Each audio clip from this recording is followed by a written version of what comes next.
அன்னை மரியாளின் புகழ் பரப்பிய புனிதர்களை நாம் குறிப்பிடுவோம். லூயி த மான்ஃபோர்ட் என்ற புனிதர் அதுல ஒரு சிறப்பான இடம் பிடிக்கிறார்.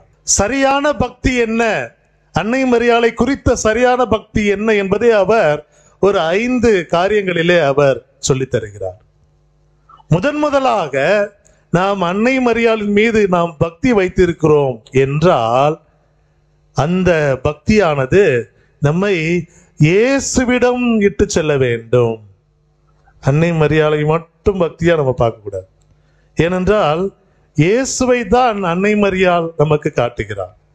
அவரது கரங்களிலே ஏந்தி இருக்கக்கூடிய அந்த குழந்தை இயேசுவை அன்னை மரியாள் நமக்கு காட்டுகிறார். ஏதோ மீட்பர், ஏதோ நம்மை எல்லாம் படைத்த கடவுளின் 2ஆம் ஆள் இருக்கிறார், இவரை நீங்கள் வணங்குங்கள், இவருக்கு நீங்கள் ஆராதனை செலுத்துங்கள், இவரிடம் நீங்கள் திரும்பி வாருங்கள், இவர் சொல்வதையெல்லாம் கேளுங்கள் என்று சொல்லி அன்னை மரியாள் ஆண்டவரை முன்னிறுத்துகிறார்.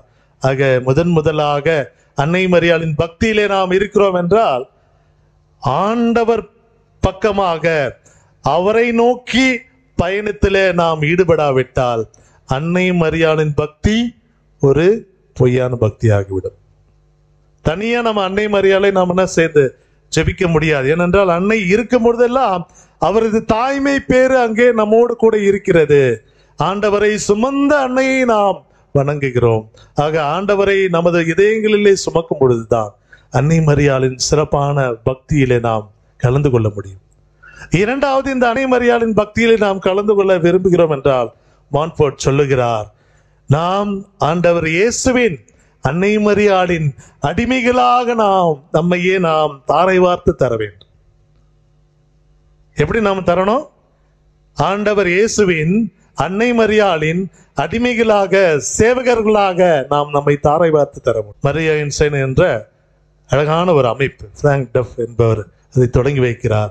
அந்த அமைப்பு வாயிலாக அன்னை மரியாளின் புகழ் பாடக்கூடிய அழகான பக்தி அமைப்புகள் உலகமெங்கும் தொடங்கி ஒரு பொது நிலையினரின் ஒரு சிறப்பான ஒரு ஆன்மீக விசுவாச பயிற்சியாக செயல்பட்டு வருகிறது என்றால் உண்மையாகவே இது வெறும் அன்னையை மட்டுமல்ல, ஆண்டவரையும் இணைத்து கொள்ளுகிறது என்பதை நாம் மனதிலே கொள்ள வேண்டும்.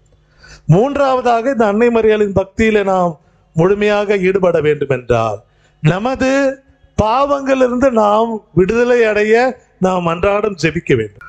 உறவுகளிலே எப்பொழுதும் சண்டை, இவங்களிடம் நான் பேச மாட்டேன், அவங்ககிட்ட நான் பேச மாட்டேன், கோயிலுக்கே நான் போக மாட்டேன், ஆனா நானே மாதா கோயிலுக்கு போயிடுவேன். பொய்யான பக்தி. நாம் பாவத்தில் இருக்கிறோம், பாவத்திலிருந்து விடுதலை பெற நாம் அன்னை மரியாளிடம் ஜெபிக்க வேண்டும்.